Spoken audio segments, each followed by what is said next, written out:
Hello student, good morning. Last class में जो हमने डिस्कस किया वो एंजाइम के करैक्टर हैं, इसके बाद इफेक्टिंग फैक्टर ऑफ एंजाइम, इसके बाद अगला जो टॉपिक है उसके अंदर है mode of enzyme action. Enzyme जो है उसकी मैकेनिज्म, यानी मोड ऑफ एंजाइम एक्शन या मैकेनिज्म ऑफ एंजाइम एक्टिविटी। तो ये जो पार्ट है इसके अंदर हम एंजाइम है वो किस प्रकार से हमें क्या अपनी एक्टिविटी शो करेंगे, किस प्रकार से जो रिएक्शंस होती हैं, मेटाबॉलिज्म जो रिएक्शंस हैं उनमें इन्वॉल्व होते हैं और कैसे एक सबस्ट्रेट से प्रोडक्ट जो है उसका फॉर्मेशन करते हैं। तो यहाँ पर देखिए जो एंजाइम रहता है वो किसी भी मेटाबॉलिक रिएक्शन में इन्वॉल्व होगा। इसके बाद सबस्ट्रेट जो है वो प्रोडक्ट में कन्वर्ट होंगे, बट एंजाइम में नो चेंज, किसी प्रकार का चेंजमेंट नहीं होगा। और इसके बाद जो एंजाइम है बिल्कुल पहले जैसा ही रहेगा, फिर से रिएक्शन के अंदर इन्वॉल्व होता है। तो यदि हम इसकी स्थिति देखें तो देखिए एंजाइम जो अपनी मैकेनिज्म करेंगे, हम ये कहें कि जैसे सबस्ट्रेट है, ये सबस्ट्रेट हुआ, इसके साथ ये एंजाइम हुआ, इसके बाद ES कॉम्प्लेक्स बनेगा और ये जो ES कॉम्प्लेक्स बनता है इससे एक तो एंजाइम प्लस प्रोडक्ट ये बन जाते हैं। एंजाइम फिर से इस मैकेनिज्म में इन्वॉल्व हो जाता है। इस तरीके से ये रिएक्शन इस तरीके से चलती रहेंगी। तो हम ये कहें कि एक एंजाइम किसी भी मेटाबॉलिक रिएक्शन है उस रिएक्शन के अंदर इन्वॉल्व होता है, बट लास्ट में प्रोडक्ट बन जाता है। एंजाइम में किसी प्रकार का चेंजमेंट शो नहीं होता है और एंजाइम फिर से उसी प्रकार मेटाबॉलिज्म रिएक्शन में फिर इन्वॉल्व हो जाता है। तो ये प्रोसेस है वो शो करेगा। इसके बाद देखिए एंजाइम की जो मैकेनिज्म है या कहें कि एंजाइम का जो एक्शन रहता है वो सबस्ट्रेट और एंजाइम जो है इन दोनों पार्ट्स जो रहते हैं इनके नेचर पर डिपेंड करता है।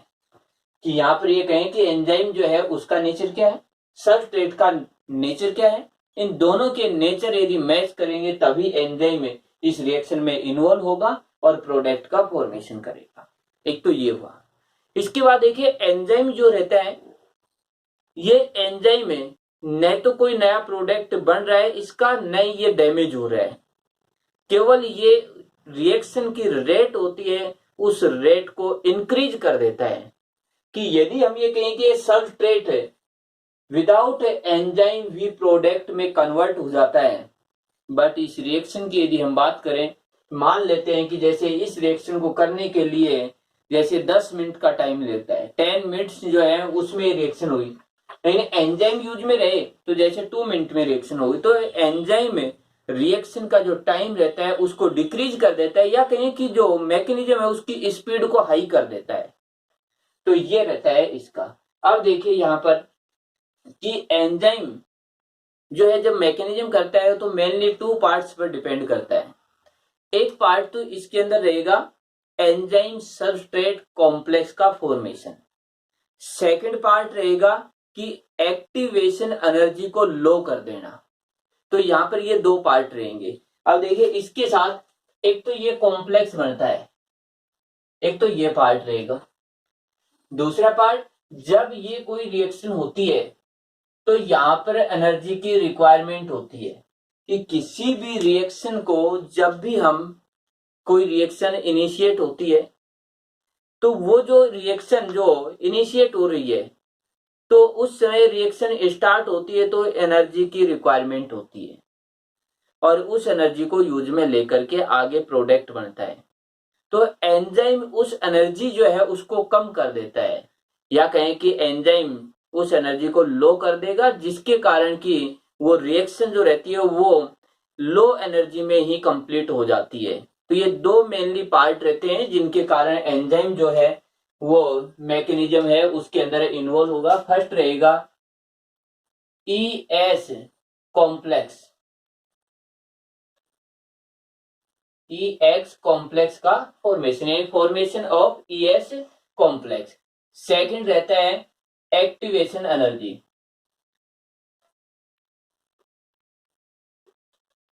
Activation,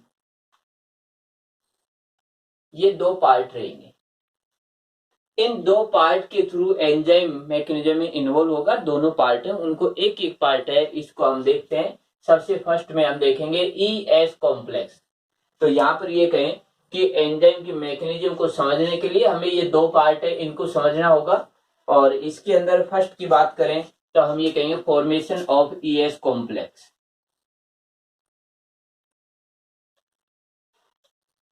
formation of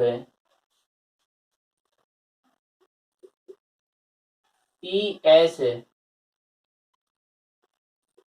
complex. देखिए एक एंजाइम वो एक सबस्ट्रेट जो है उससे जो कंबाइंड होगा और इसके बाद ES कॉम्प्लेक्स बनाता है। तो एंजाइम जो रहता है उस एंजाइम के अंदर एक सरफेस एरिया पर, जैसे हम ये कहें कि ये एक एंजाइम है, इस तरीके से इस एंजाइम के सरफेस एरिया पर एक पर्टिकुलर साइट होती है, कि जैसे हम बात करें इस तरीके से, जैसे ये साइट कि एंजाइम है, इस एंजाइम पर एक पर्टिकुलर साइट होगी, जैसे इस तरीके से हुई। हम ये कहें कि इस तरीके से हो सकती है, किसी भी टाइप से एक पर्टिकुलर साइट मिलेगी। ये जो साइट होती है इसको कहते हैं एक्टिव साइट। एक्टिव साइट, तो एंजाइम में एक्टिव साइट प्रेजेंट। अब हम सेकंड पार्ट लेते हैं सबस्ट्रेट। तो जो सबस्ट्रेट है वो इस तरीके से,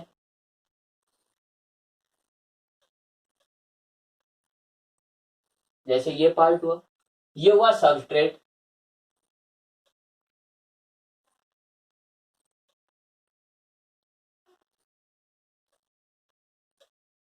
ये सबस्ट्रेट, ये सबस्ट्रेट इस एक्टिव साइट से बाइंड होता है और जो स्ट्रक्चर बनेगी उसको हम कहते हैं ES कॉम्प्लेक्स। तो यहां पर देखिए कि एक पार्ट तो ये हो जाएगा,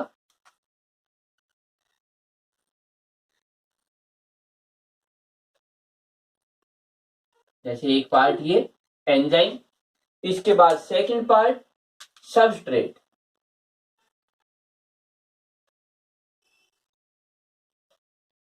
इस तरीके से, और ये जो स्ट्रक्चर बनी इसको हमने कहा ES complex, enzyme substrate complex. Enzyme substrate complex, ये बात ES कॉम्प्लेक्स बना। इसके बाद एंजाइम फिर से उसी प्रकार से बन जाता है,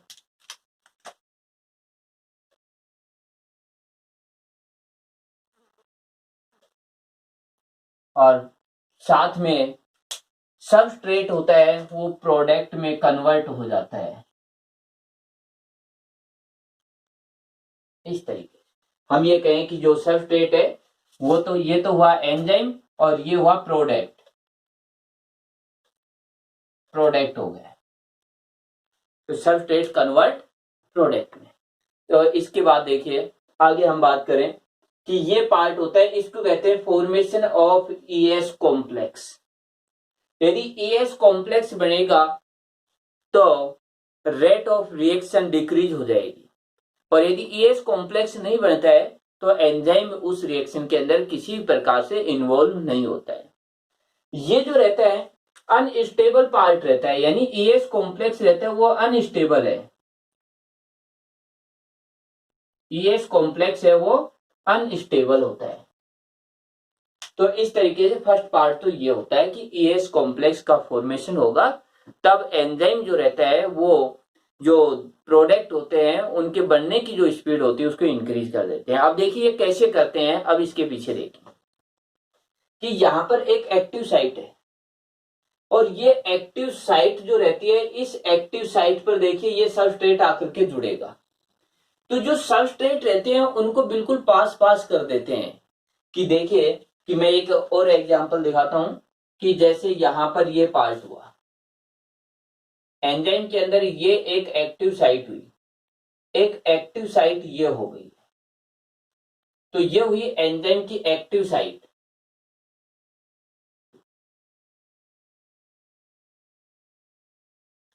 अब जब एंजाइम में कोई रिएक्शन करेगा तो यहां पर देखिए एक प्रोडक्ट होता है, जैसे ये पार्ट, जो एक सबस्ट्रेट ये हुआ, इसके बाद दूसरा सबस्ट्रेट ये हुआ, ये पार्ट। तो ये भी सबस्ट्रेट है, ये भी सबस्ट्रेट है, ये हुआ एंजाइम। एंजाइम सबस्ट्रेट को एक्टिव साइट पर जोड़ करके ये जो है इनको बिल्कुल नजदीक कर देता है, नियर कर देता है इनको। तो यहां पर देखिए, तो ये देखिए ये जो पार्ट है एंजाइम की एक्टिव साइट पर जैसे ये जुड़ेंगे,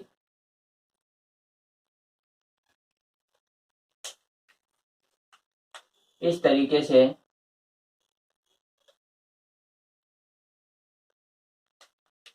एक सबस्ट्रेट तो ये हुआ एंजाइम, एक सबस्ट्रेट ये हुआ,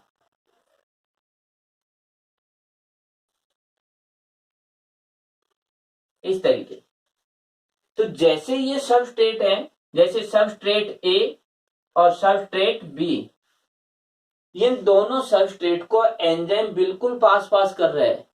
तो जब इनके जो पास में करेगा तब इनमें बॉन्ड बन जाता है इस तरीके से। और ये जो रिएक्शन है, इसके बाद हम ये कहें कि जैसे ये तो हुआ एंजाइम,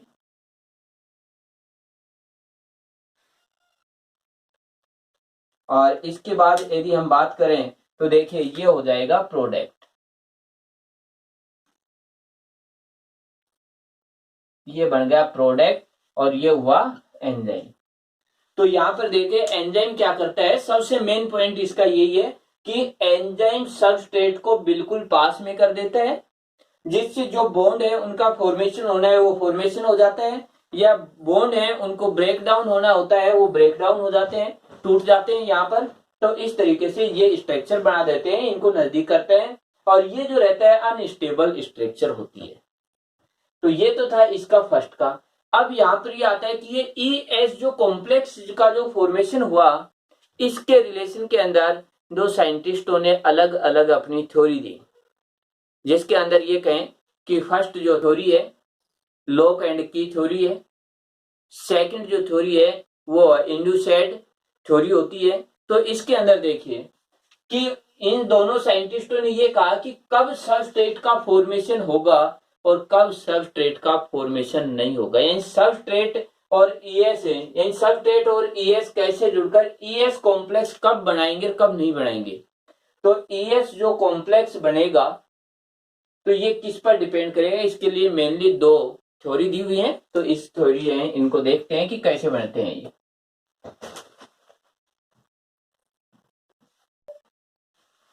देखिए हमें जो है next part theory of ES complex formation. ES complex formation के लिए जो थ्योरी है उनकी बात कर रहे हैं। तो इनमें से देखिए ये जो कॉम्प्लेक्स बनता है इसके लिए जो थ्योरी दी गई उसमें मेनली जो है टू थ्योरी है, और टू थ्योरी है इनमें जो फर्स्ट थ्योरी आती है वो है लॉग एंड की थ्योरी।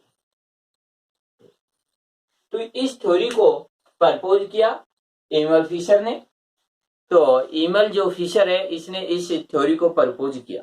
अब देखिए इसके अकॉर्डिंग क्या है, इसने ये कहा कि जिस तरीके देखिए बिल्कुल उसी बेस पर है, जैसे एक स्पेसिफिक लॉक को एक स्पेसिफिक की के थ्रू ही ओपन कर सकते हैं, उसी प्रकार से एक स्पेसिफिक सबस्ट्रेट को एक स्पेसिफिक एंजाइम ही जुड़ करके एक्टिव करता है, या कहें एक स्पेसिफिक सबस्ट्रेट के साथ एक स्पेसिफिक एंजाइम ही बाइंड होगा और ईएस कॉम्प्लेक्स बनेगा।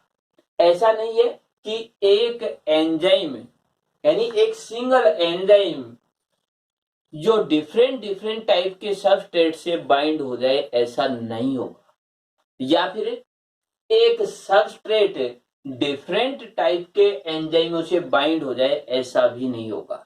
उसने ये कहा एक फिक्स एंजाइम और फिक्स सबस्ट्रेट, यानी ये कहें ये भी फिक्स है और ये भी फिक्स ही है,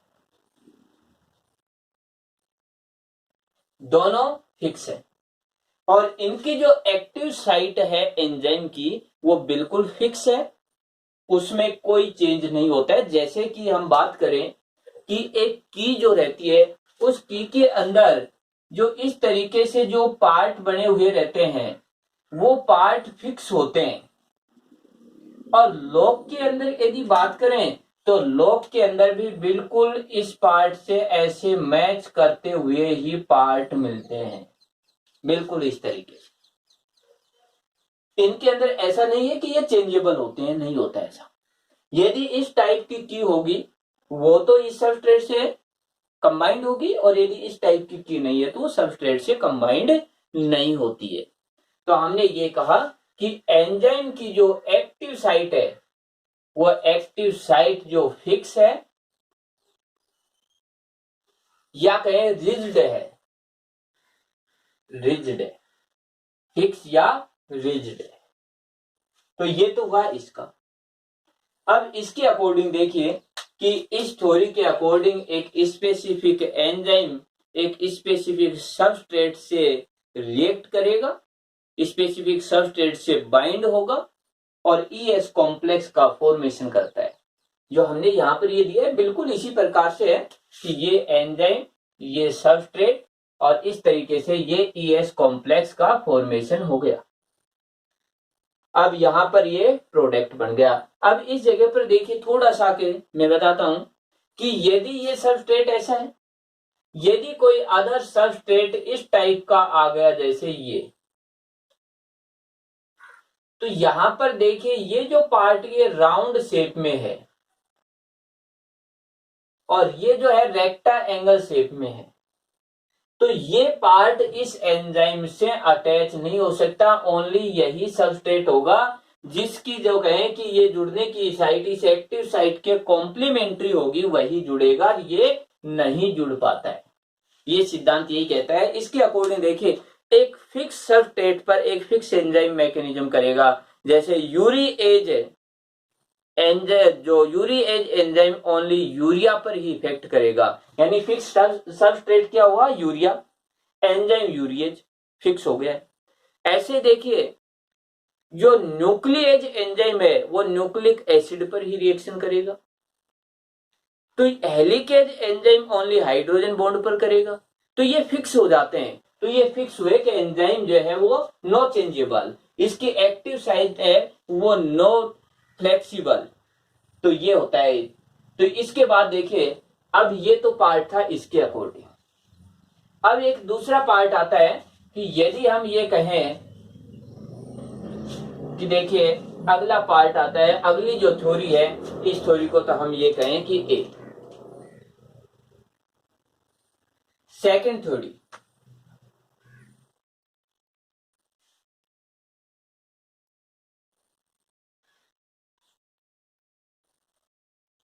इंड्यूस्ड फिट थ्योरी।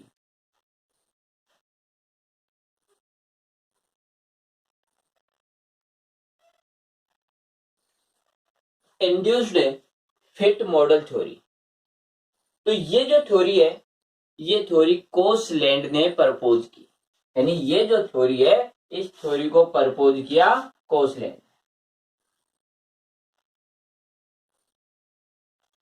कोसलैंड ने ये थ्योरी है वो प्रपोज की। अब इस थ्योरी के अकॉर्डिंग देखिए सिर्फ थोड़ा सा डिफरेंस है कि यहां पर ये कहा कि एंजाइम है उसकी एक्टिव साइट फिक्स है, यानी एंजाइम जो है इसकी ये एक्टिव साइट है, ये एक्टिव साइट फिक्स है, नो चेंजेबल, नो फ्लेक्सिबल। ये कोसलैंड ने जो थ्योरी दी, इस थ्योरी के अकॉर्डिंग एंजाइम की एक्टिव साइट चेंजेबल है, फ्लेक्सिबल है, नॉट रिजिड है, नोट फिक्स है, चेंजेबल होती है, फ्लेक्सिबल है। तो इसके अकॉर्डिंग जो सबस्ट्रेट इस साइट के बिल्कुल कॉम्प्लीमेंट्री होना कंपलसरी नहीं है, बट ये कहेंगे कि जो भी इससे थोड़ा मैच करता हुआ यदि सबस्ट्रेट आएगा तो इस सबस्ट्रेट के अकॉर्डिंग ये साइट चेंज हो जाती है। तो यहां पर देखिए कि हम एक एग्जांपल लेते हैं कि इस तरीके से, कि देखिए ये एक एंजाइम है, इस तरीके से ये हुआ, ये एंजाइम की एक्टिव साइट और ये हुआ एंजाइम। अब इसके बाद बिल्कुल देखिए ऐसा ही सबस्ट्रेट आया, कि मान लेते हैं कि सबस्ट्रेट ऐसा आ जाता है, ये सबस्ट्रेट हुआ। जब ये सबस्ट्रेट इस एंजाइम के पास आता है तब देखिए इस सबस्ट्रेट के अकॉर्डिंग एंजाइम की एक्टिव साइट नहीं है, कॉम्प्लीमेंट्री नहीं है, तो एंजाइम इससे अटैच नहीं होता है इस थ्योरी के अकॉर्डिंग। बट इंड्यूस्ड जो फिट मॉडल होता है या थ्योरी है, इसके अकॉर्डिंग ये फ्लेक्सिबल है, चेंजेबल है। तो इसके बाद स्थिति ये हो जाएगी कि ये एंजाइम जो है ये अपनी एक्टिव साइट को पहले तो चेंज करेगा इस तरीके से, सबस्ट्रेट के अकॉर्डिंग चेंज करेगा। देखिए पहले ऐसा, अब सबस्ट्रेट के अकॉर्डिंग चेंज होता है, और जैसे ये सबस्ट्रेट के अकॉर्डिंग चेंज होगा तो सबस्ट्रेट देखिए इसके पास आएगा, चेंज हो गया। इसके बाद ये एंजाइम और ये हुआ सबस्ट्रेट, और इसके बाद उसी प्रकार से एंजाइम सबस्ट्रेट कॉम्प्लेक्स और प्रोडक्ट बन जाता है, यानी बिल्कुल सेम वही थ्योरी रहेगी। अब इसके बाद फिर से देखिए कि यहां पर बनेगा ये पार्ट, और इसके बाद ये पार्ट रहेगा, ये बन गया ई एस कॉम्प्लेक्स है, ई एस कॉम्प्लेक्स बना, ये ई और ये एस, तो ये हुआ ई एस कॉम्प्लेक्स। इसके बाद उसी प्रकार से कि यहां पर ये बन जाएगा प्रोडक्ट, और साथ में एंजाइम फिर से उसी तरीके से, ये एंजाइम और ये फिर एंजाइम उसी प्रकार से एक्टिव हो जाता है। तो यहां पर देखिए दोनों थ्योरी में केवल फर्स्ट पॉइंट पर ही डिफरेंस है, बाकी डिफरेंस नहीं है। इसके अकॉर्डिंग एक्टिव साइट फिक्स है, नॉट चेंजेबल है, रिजिड होती है। इसके अकॉर्डिंग एक्टिव साइट जो है नॉट फिक्स है, फिक्स नहीं है। इसके बाद यदि हम बात करें रिजिड नहीं होती है, नॉट रिजिड है, फ्लेक्सिबल होती है। और यदि इसकी बात करें तो ये सबस्ट्रेट के अकॉर्डिंग चेंज होती है, और इसके बाद ईएस कॉम्प्लेक्स बनता है। अब इससे देखिए ये निष्कर्ष आया, इससे कंक्लूजन निकालते हैं कि एक एंजाइम इसके अकॉर्डिंग एक सिंगल टाइप के सबस्ट्रेट से रिएक्शन करता है, इसके अकॉर्डिंग ये एक एंजाइम सिंगल टाइप के सबस्ट्रेट से ही नहीं बल्कि डिफरेंट टाइप के सबस्ट्रेट से भी मैकेनिज्म कर सकता है, क्योंकि ये चेंजेबल है। अब देखिए इसके अकॉर्डिंग ये आया, और दूसरा कोई सबस्ट्रेट इस तरीके से आ जाए, जैसे हम बात करें कि इस तरीके से जो सबस्ट्रेट है वो आए, इससे भी रिएक्शन करेगा।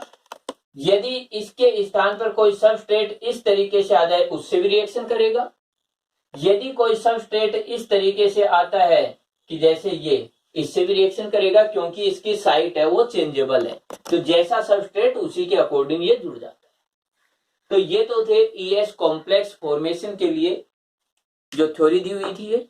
अब इसके बाद अगला हमारा आता है कि देखिए हमने कहा मोड ऑफ एंजाइम एक्शन के लिए मेनली दो पार्ट होते हैं। एक तो हम कहें कि ईएस कॉम्प्लेक्स का फॉर्मेशन, जो फर्स्ट स्टेप मैंने किया था उसके लिए जो थ्योरी थी वो हो गई है।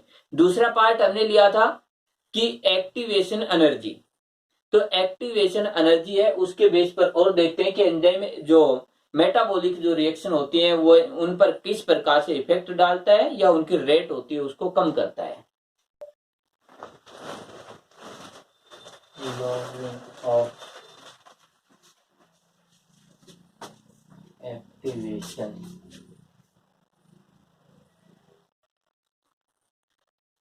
देखिए दो पार्ट थे मेनली, कि हम ये कह रहे थे कि एंजाइम किस प्रकार से मेटाबॉलिक रिएक्शन है उसके रेट पर अपना इफेक्ट डालता है। फर्स्ट तो हमने ये कहा कि ये ईएस कॉम्प्लेक्स का फॉर्मेशन करता है जिससे सबस्ट्रेट नजदीक आ जाते हैं और उनमें बॉन्ड बन जाते हैं। तो ये पार्ट हमने कंप्लीट किया कि कॉम्प्लेक्स कैसे बनते हैं, उसकी थ्योरी दी। इसके बाद सेकंड पार्ट आता है लोअरिंग ऑफ एक्टिवेशन एनर्जी, कि सेकंड एंजाइम क्या करता है, मेन फंक्शन कि लोअरिंग जो एनर्जी, जो इनिशियल जो एनर्जी रहती है उसको लो कर देता है, या एक्टिवेशन एनर्जी है उसको लो कर देता है। अब यहां पर मेनली ये देखिए एक्टिवेशन एनर्जी क्या है, कि व्हाट इज ये एक्टिवेशन एनर्जी। तो एक्टिवेशन एनर्जी हमने ये कहा एक रिएक्शन होती है, उस रिएक्शन को करने के लिए एक मिनिमम एनर्जी की रिक्वायरमेंट होती है। जब वह मिनिमम एनर्जी अवेलेबल होगी उसके बाद ही रिएक्शन होगी। एक एग्जांपल देखिए, यदि हम ये कहें कि एक वाटर जो है उसको हमें बॉयल करना है, तो देखिए हम ये कहें कि 10 लीटर वाटर है उसको बॉयल करना है। एक तरफ हम ये कहें कि जैसे 1 लीटर यानी 1 लीटर वाटर जो है उसको बॉयल करना है, तो 10 लीटर वाटर को बॉयल करने के लिए हमें अधिक हीट या अधिक एनर्जी की रिक्वायरमेंट होगी, और 1 लीटर के लिए जो कम एनर्जी की रिक्वायरमेंट होगी। तो हम ये कहें कि किसी भी रिएक्शन को यानी वाटर को बॉयल करने के लिए हमें मिनिमम एनर्जी की रिक्वायरमेंट है। यदि वो मिनिमम एनर्जी हमें प्रोवाइड नहीं होती है तो वाटर बॉयल नहीं होगा। तो जो मिनिमम जो एनर्जी थी जिससे हम ये कहें वाटर को बॉयल करने के लिए जो मिनिमम एनर्जी है वो एनर्जी होती है एक्टिवेशन एनर्जी। तो यहां पर देखिए एक्टिवेशन एनर्जी क्या हुआ, किसी भी मेटाबॉलिक रिएक्शन को इनिशिएट करने के लिए जो मिनिमम एनर्जी की रिक्वायरमेंट होती है उस मिनिमम एनर्जी को एक्टिवेशन एनर्जी कहते हैं। अब एंजाइम क्या करता है, एक्टिवेशन एनर्जी जो रहती है उस एनर्जी को डिक्रीज कर देता है। अब देखिए किस तरीके से हम एक जो है कर्व बनाते हैं उसके अकॉर्डिंग देखिए।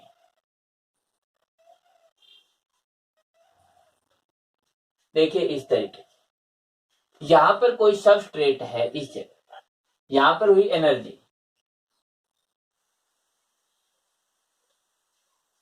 और यहां पर यदि हम बात करें तो एंजाइम जो है या कहें प्रोडक्ट,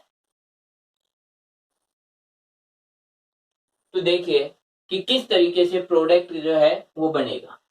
तो यहां पर ये एनर्जी है, तो जो सबस्ट्रेट है वो इस जगह पर है। सबस्ट्रेट की ये एनर्जी है यहां से यहां तक की, यानी कोई भी सबस्ट्रेट है उसमें एनर्जी जीरो नहीं हो सकती है, कुछ अमाउंट में एनर्जी होती है। तो वो एनर्जी हमने कहा कि सबस्ट्रेट की ये एनर्जी है।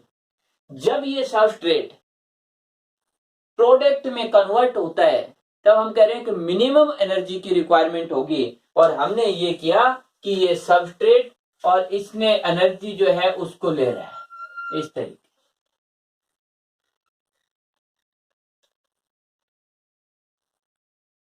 इस तरीके, और ये हो गया।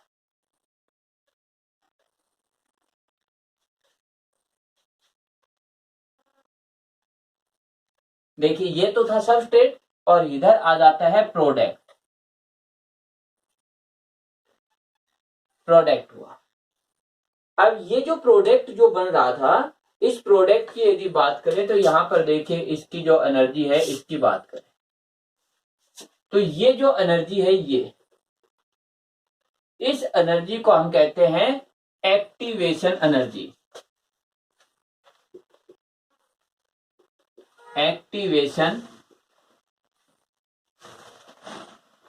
और ये भी है विदाउट एंजाइम, तो activation energy of without enzyme.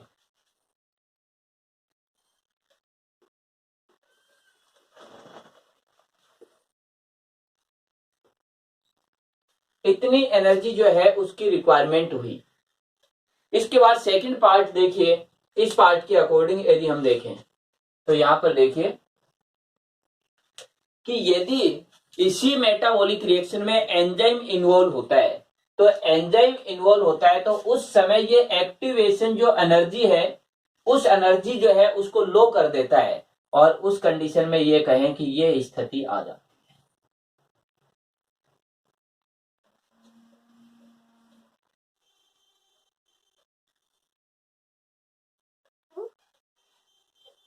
इस तरीके की जो स्थिति है वो आ जाती है।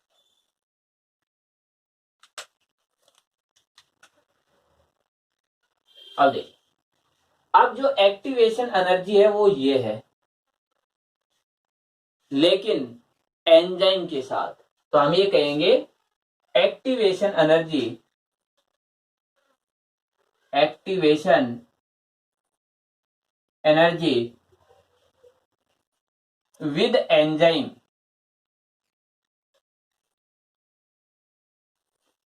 एक्टिवेशन एनर्जी ये हुई।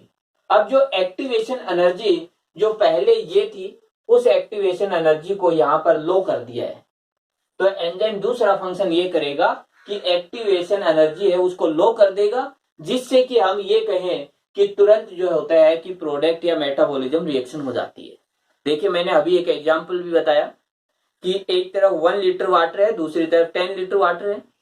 यदि हम उसको सिंपली बॉयल करते हैं तो देखिए एक एग्जांपल के तौर पर हम ये कहें कि 1 लीटर को गर्म करने के लिए या कहें बॉयल करने के लिए 100 ग्राम गैस की रिक्वायरमेंट हुई, तो 10 लीटर को गर्म करने के लिए 1 लीटर गैस की रिक्वायरमेंट हुई। लेकिन हम ये कहें कि जो वाटर है उसमें हम ऐसा केमिकल डाल दें जिससे कि वह जो बॉयल होता है जैसे 100 डिग्री की बजाय 50 डिग्री पर हो जाए, तो 50 डिग्री पर बॉयल होने के कारण जो एनर्जी है, जहां 10 लीटर के लिए हम 1 लीटर गैस ले रहे थे, अब उसी जगह पर 10 लीटर जो है वाटर को बॉयल करने के लिए हम ये कहें कि 500 ml 400 ml जो 400 ml ही गैस की रिक्वायरमेंट होगी। तो एंजाइम बिल्कुल यही करता है कि जो एनर्जी जितनी चाहिए उसको डिक्रीज कर देता है, कि उसी फंक्शन को कम एनर्जी में करवा देता है। तो वो इतनी जो एनर्जी रहती है या एक्टिवेशन एनर्जी जो लो है, इतनी एक्टिवेशन एनर्जी तुरंत मिल जाती है मेटाबॉलिक रिएक्शन में, जिससे कि स्पीडली हो जाती है। तो ये प्रोसेस है कि किस तरीके से एक्टिवेशन एनर्जी है उसका।